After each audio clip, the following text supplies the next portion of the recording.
Hello everybody, welcome back. Today as well we have got you another video. In this video I'll show you how you can download and install a Trust Wallet app on your iPhone. But before that, please make sure to like our video, subscribe our channel, and yes, without any further delay, let's start.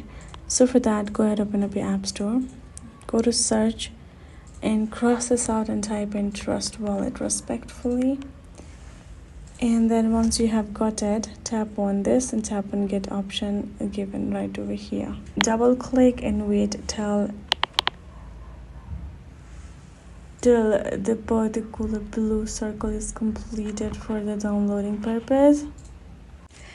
And once it's done, it will simply be downloaded and installed at once. There is no different process for each statements. Downloading is simply installing and installing is downloading. Now tap on open and it's ready to be used.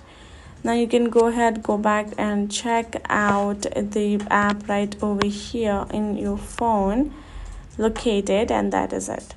So that's how we can do it. Hope this video was helpful to you all. Thank you so much for watching. I'll see you guys in our next video.